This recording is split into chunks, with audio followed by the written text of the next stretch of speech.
Hi, my name is Jay Wilson. I'm the game director on Diablo 3. We're here at Gamescom, and you are watching Gamona.de. We make you play.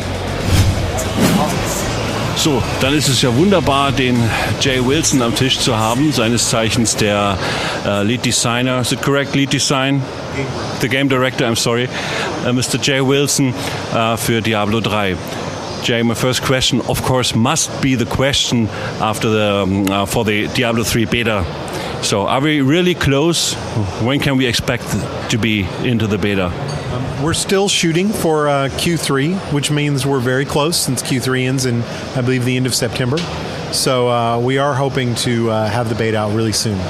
We don't have an official date yet, though. Will this be a really limited beta this time, or will we do something like an open beta, or can we call it closed beta? It's a closed beta. We're not gonna do open. We are gonna do a lot of keys though, and we're gonna give out a fair amount initially, and then as with most for our betas, I'm sure we'll continue to add more keys as we go. Most of the features that are more convenience-oriented features like that aren't really, I don't think are necessarily oriented towards a more casual player. They're mostly us trying to streamline towards what's the most fun thing to do. In general, in Diablo 2, your bag filled up fairly often. Every time it did, you popped a portal, you went back to town, you sold some stuff, you went to your stash, you went back and fought.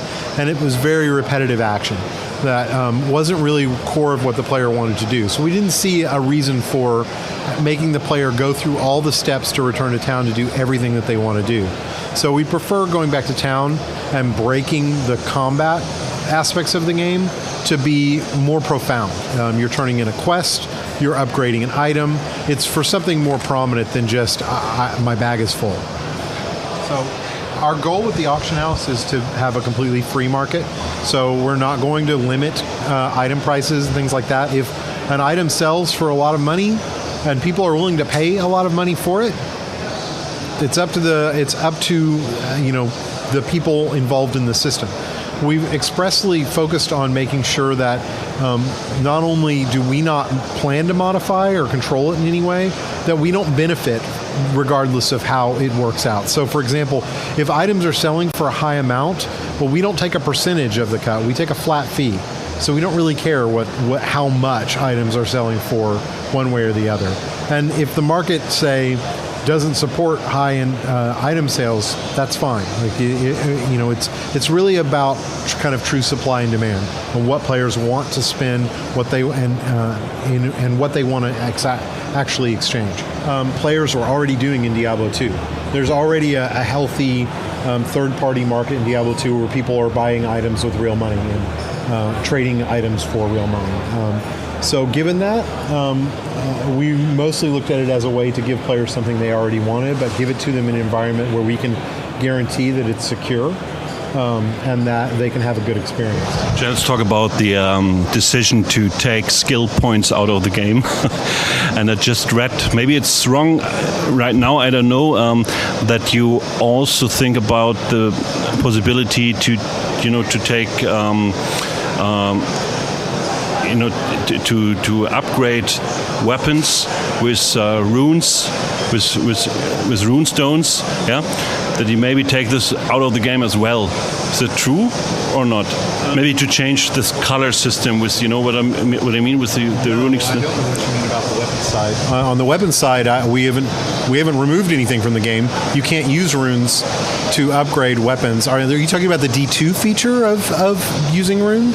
No, I'm speaking about you have right now you have 7 different colors which rune stones can have, and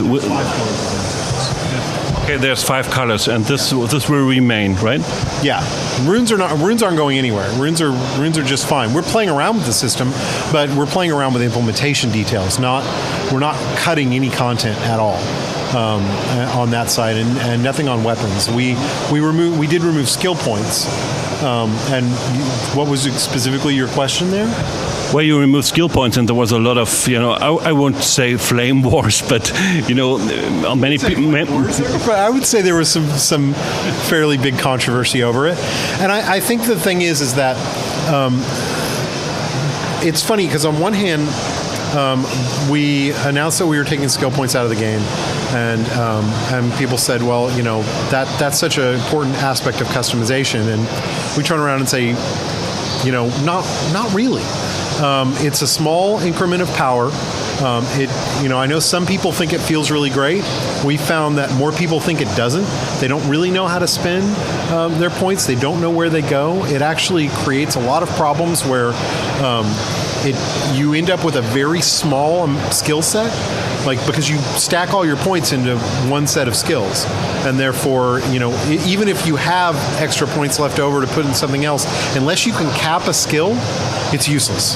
And so you end up with this one or two sets of uber skills, and those are all you want to use.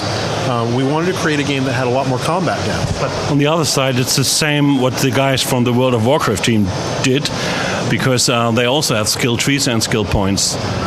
So you can say, I take it out of the World of Warcraft as well. The difference between us and World of Warcraft is their system is not the core of what drives the skills that the player has. It's a customization system exclusively. So there is a little bit more point there, although I would argue that a lot of the times what ends up happening is because they've got to spread power out, that you'll have a skill that you'll have one talent point equals 0.1 less casting time for a skill.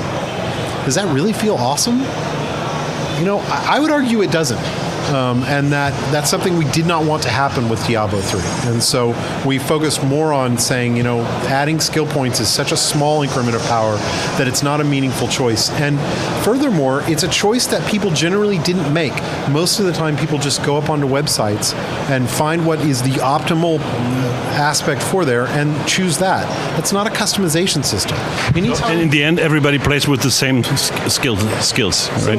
The other thing that was controversial was the fact that we reduced the skill restriction to 6 skills. And everyone's like, oh, that's terrible. How can you take away our freedom? And it's like, well, skill points take away your freedom.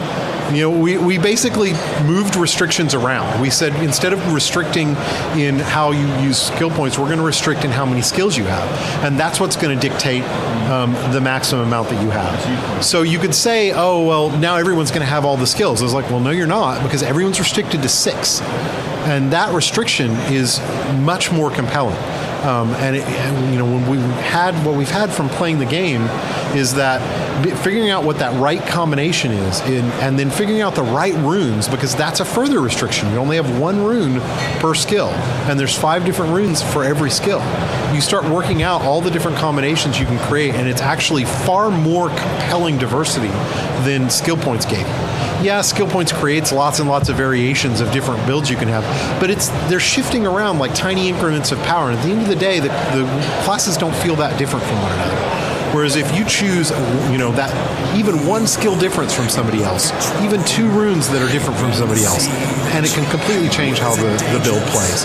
To us, that's far more compelling customization.